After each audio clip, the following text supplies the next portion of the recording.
A very warm good morning, students. So today we are going to start our new story in moral value book, which is the story of Christopher Columbus. The chapter number is 6 and the page number is 27. So this is a story of Christopher Columbus. Do you know who is he? क्या आप जानते हैं कौन थे Christopher Columbus? Actually he was an explorer and navigator. वो एक explorer थे. Explorer हम उस इंसान के लिए यूज़ करते हैं वर्ड जिसे नई नई जगहों के घूमना और वहाँ की चीज़ों या वहाँ की जानकारी इकट्ठा करना अच्छा लगता है. ठीक है, तो क्रिस्टोफर कोलंबस भी ऐसे ही थे. एक्चुअल में ये जो थे ये इंडिया, हमारी जो कंट्री है इंडिया, उसकी तलाश में निकले थे और फाइनली इनकी जो ये तलाश थी वो कहाँ जाकर पूरी हुई? अमेरिका. यानी इंडिया को ढूंढते ढूंढते ये अमेरिका जाकर पहुँचे. So now let us know कि during his journey what had happened with him. So about 500 years ago from now, यानी आज से लगभग 500 साल पहले, people did not even know about America. जो लोग थे वो अमेरिका के बारे में नहीं जानते थे. As you all know about America today, आप सभी जानते हैं अमेरिका जो है हमारी नेबरिंग कंट्री में से एक है और बहुत ही ज़्यादा, क्या है ये, यू कैन से कि ये बहुत ही ज़्यादा कैपेबल और बहुत ही ज़्यादा डेवलप्ड कंट्री है. They used to think that they were lived where the lived was the only world. और उस टाइम पे लोग यही सोचते थे कि जहाँ पर वो रह रहे हैं ना, बस वही उन्हीं की दुनिया है, मतलब सिर्फ दुनिया उतनी ही है. उन्होंने अदर कंट्रीज़ के बारे में इतना ना ही जाना था, ना ही वो लोग कहीं गए थे अदर कंट्रीज़ में. इसका क्या रीज़न था स्टूडेंट? पहला रीज़न इसका ये था कि उस टाइम पे ऐसे कोई इलेक्ट्रॉनिक जो इंस्ट्रूमेंट्स हम आजकल यूज़ करते हैं लाइक फ़ोन्स, टेलीविज़न, ऐसे इंस्ट्रूमेंट्स कुछ भी नहीं थे. ना ही उस टाइम पे ऐसा मास मीडिया था, मतलब लोग इतने इन चीज़ों से अवेयर नहीं थे. So the discoverer of America was a simple sailor whose name was Columbus. तो डिस्कवरर मतलब जिसने खोज की.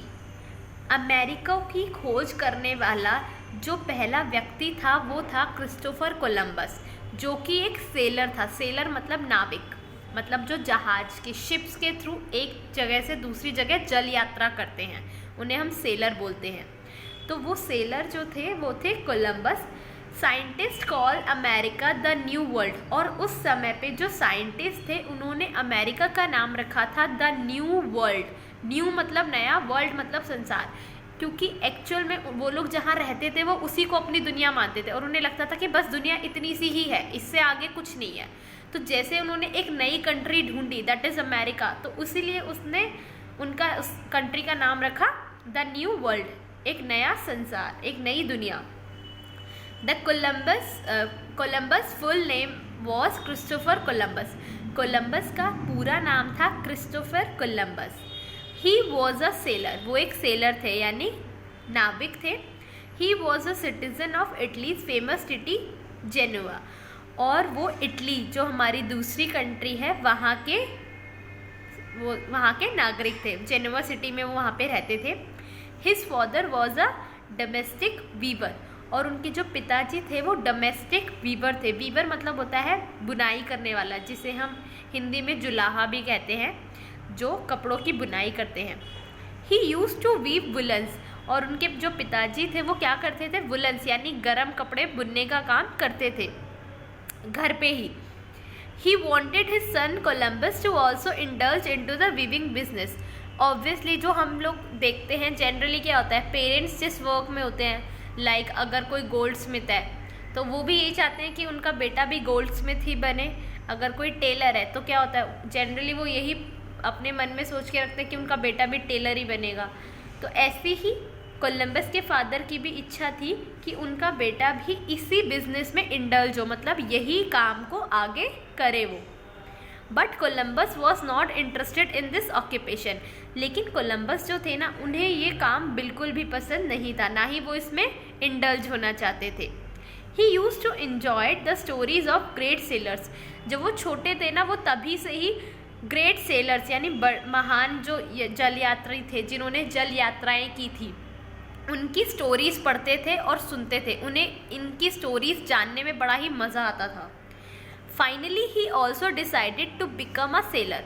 और फाइनली उन्होंने डिसाइड किया कि वो भी एक सेलर ही बनेंगे।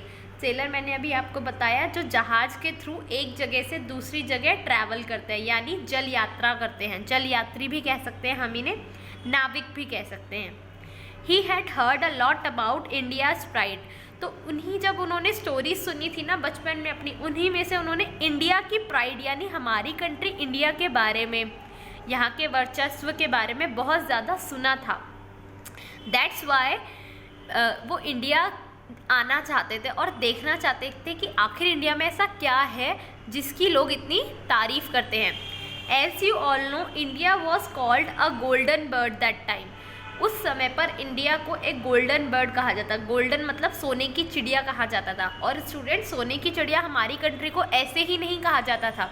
ये नाम इस कंट्री को, इंडिया को इसीलिए दिया गया था क्योंकि यहाँ पर एक्चुअल में उस टाइम पे बहुत ज़्यादा सोना था यानी गोल्ड था, जिसे उस टाइम के बहुत से जो राजा और वो सब थे वो लूट कर अदर कंट्रीज ले गए। कोलंबस हैड अ कीन डिज़ायर टू विजिट इंडिया। अब जब उन्होंने कोलंबस ने इंडिया के बारे में इतना ज़्यादा सुना था तो इसीलिए उनकी एक डिज़ायर थी कि वो इंडिया एक बार ज़रूर आएँ। Ultimately he decided to come to our country. और फाइनली उन्होंने डिसाइड किया कि वो इंडिया ज़रूर जाएंगे। At that time Europeans did not know the sea route to India. और उस टाइम पे जो यूरोपियंस थे, यूरोपियंस ने सी रूट नहीं देखा था इंडिया का। सी रूट मतलब समुद्री रास्ता, क्योंकि उस टाइम पे बाय रोड, ये एयरवेज तो उस टाइम पे थे नहीं। जो अदर कंट्रीज़ के रूट्स थे वो बाय सी ही कवर किए जाते थे, मतलब समुद्र के द्वारा ही वो कवर किए जाते थे। तो उस वक्त तक यूरोपियंस को इंडिया आने का कोई भी सी रूट पता नहीं था।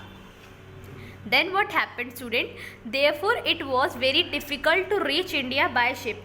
इसीलिए इंडिया तक शिप यानी जहाज़ के सहारे आना बहुत ही डिफ़िकल्ट चीज़ थी, क्योंकि ऐसा पहले किसी ने अब तक नहीं किया था। In geography Columbus had studied that earth is round. और ये हम सभी ने भी पढ़ा है ज्योग्राफी में कि अर्थ जो है यानी हमारी जो पृथ्वी है वो क्या है, राउंड है शेप, मतलब गोलाकार है शेप में। So he thought that if he start westwards he will be able to reach the east easily. तो यही अपने दिमाग में सोच के ना उन्होंने सोचा कि अगर मैं वेस्ट डायरेक्शन से स्टार्ट करूं चलना तो फाइनली मैं जाकर ईस्ट तक तो पहुंच ही जाऊंगा। मतलब अगर आप एक सिरे से स्टार्ट करेंगे तो फाइनली आप दूसरे सिरे तक पहुंच ही जाएंगे, अगर हमारी अर्थ राउंड है तो। So thinking this he started his voyage. Columbus reached Portugal. He asked the Portuguese king for help to find the new way to India. और फाइनली उन्होंने अपनी जो जल यात्रा थी वो स्टार्ट की। और ये जल यात्रा जब उन्होंने शुरू की तो वो सबसे पहले कहाँ पहुँचे, Portugal, which is an European country in Atlantic ocean. ये एक यूरोपियन कंट्री है अटलांटिक ओशियन में। आपने ओशियंस के बारे में पढ़ा है हमारे उनमें से एक है अटलांटिक ओशियन, तो वहाँ पर ये कंट्री है। He asked the Portuguese king for help to find the new way to India. और उस टाइम पे क्योंकि राजा लोग होते थे तो पोर्तुगल का जो राजा था यानी पोर्तुगीज़ किंग जो था, कोलंबस ने उनसे हेल्प मांगी कि वो इंडिया का न्यू वे उन्हें ढूंढने में हेल्प करे। But the king refuse. लेकिन जो राजा था ना उसने मना कर दिया। Then he reach Spain. तो अब जब उन्होंने वहाँ से मना किया तो फाइनली कोलंबस कहाँ पहुँचे, स्पेन पहुँचे। The Spanish queen Isabella helped him. और जो वहाँ की क्वीन थी दैट वाज इज़ाबेला, उन्होंने एग्री कर लिया कि she will help him. Columbus started off with the 3 ships and his companion. और जब कोलंबस ने अपनी इंडिया के लिए जल यात्रा स्टार्ट की तो उनके साथ 3 शिप्स थे यानी 3 जहाज थे और उनके कुछ कंपेनियंस भी थे। कंपेनियंस मतलब उनके जो साथी थे। ही सेट सेल इन अगस्त 1492। और उन्होंने अपनी ये जल यात्रा 1492 में स्टार्ट की टुवर्ड्स वेस्ट की डायरेक्शन में। This voyage made him go through many difficulties like various climatic changes, rebelling attitudes of his man, technical problems in ship, scarcity of food. और जब उन्होंने अपनी ये जल यात्रा स्टार्ट की थी था, तो आपको पता है स्टूडेंट्स, हम जब भी कोई ऐसा डिफ़िकल्ट वर्क स्टार्ट करते हैं तो उसके बीच में बहुत सारी डिफ़िकल्टीज़ आती हैं। ऐसी ही बहुत सारी डिफ़िकल्टीज़ कोलंबस को भी फेस करनी पड़ी थी, लाइक वेरियस क्लाइमेटिक चेंजेस, मतलब मौसम में जो भी बदलाव हो रहा था, rebelling attitudes of his man, और उनके जो साथी यात्री थे वो भी विद्रोह पर उतर आए थे। साथ ही साथ टेक्निकल प्रॉब्लम्स भी हो रही थी शिप में, और स्कैरसिटी ऑफ फूड, मतलब खाना। जब ऑब्वियसली जब वो शिप में ट्रैवल कर रहे थे तो उनके पास इतने सफिशिएंट अमाउंट ऑफ फूड नहीं भी था। But he courageously crossed all the hurdles in his way. लेकिन क्योंकि कोलंबस जो थे वो बहुत ही करेजियस थे, मतलब उनमें बहुत ज़्यादा साहस था, इसीलिए वो पीछे नहीं हटे और उन्होंने ये सारे हर्डल्स, जो भी उनके रास्ते में रुकावटें आई, उन सभी को पार कर लिया।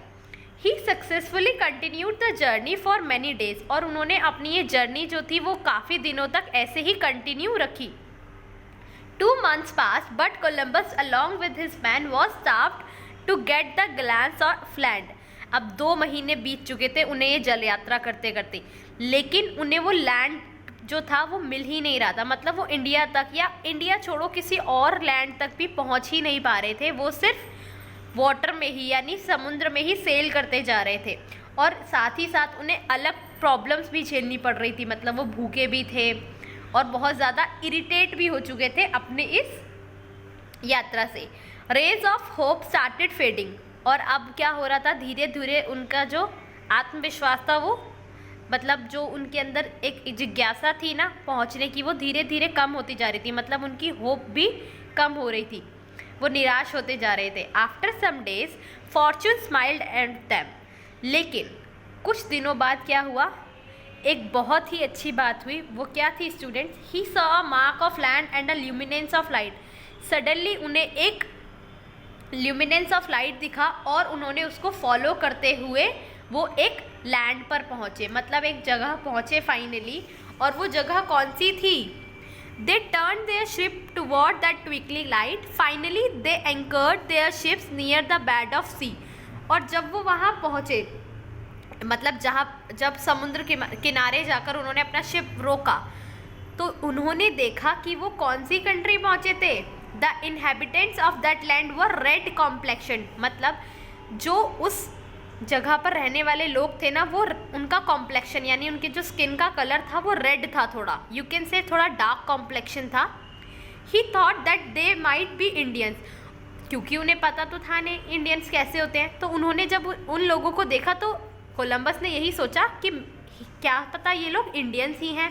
ही named these peoples as red Indians and the land as West Indies, और इसी वजह से उन्होंने उन लोगों का नाम रख दिया रेड इंडियंस, और ये जो लैंड उन्हें मिला था उसका नाम रखा वेस्ट इंडीज़।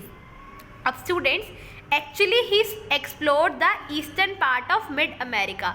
एक्चुअल में कोलंबस जो थे वो इंडिया नहीं पहुँचे थे, उन्होंने अमेरिका का ईस्टर्न पार्ट जो था ना वो एक्सप्लोर किया था, मतलब वो वहाँ तक पहुँचे थे। Columbus and his people were greeted in West Indies. अब जब वो इस नई कंट्री पहुँचे थे, यानी यू कैन से जब वो अमेरिका के इस न्यू पार्ट में पहुँचे थे, तो वहाँ के लोगों ने उन्हें बहुत अच्छे से ग्रीट किया। After spending some days there he return to Spain, और वहाँ कुछ दिन बिताने के बाद वो स्पेन वापस आ गए। There too he was heartedly welcomed, और स्पेन में भी वापस आने के बाद उनका बहुत अच्छे से स्वागत किया गया। It was only Columbus who had the enthusiasm and courage to sustain all the problems.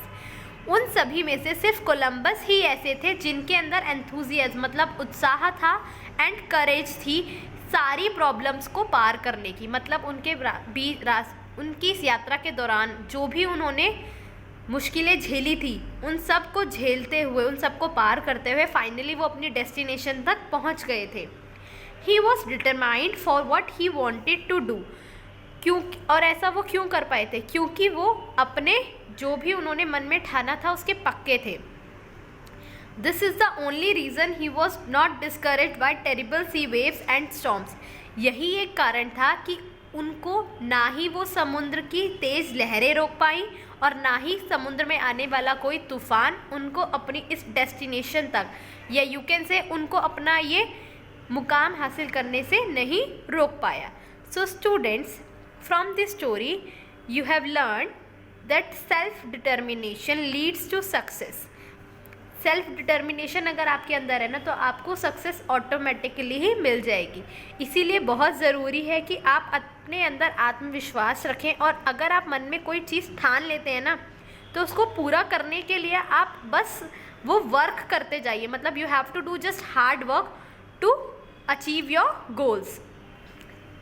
Self determination is the ability to make a decision for one self without influence from outside.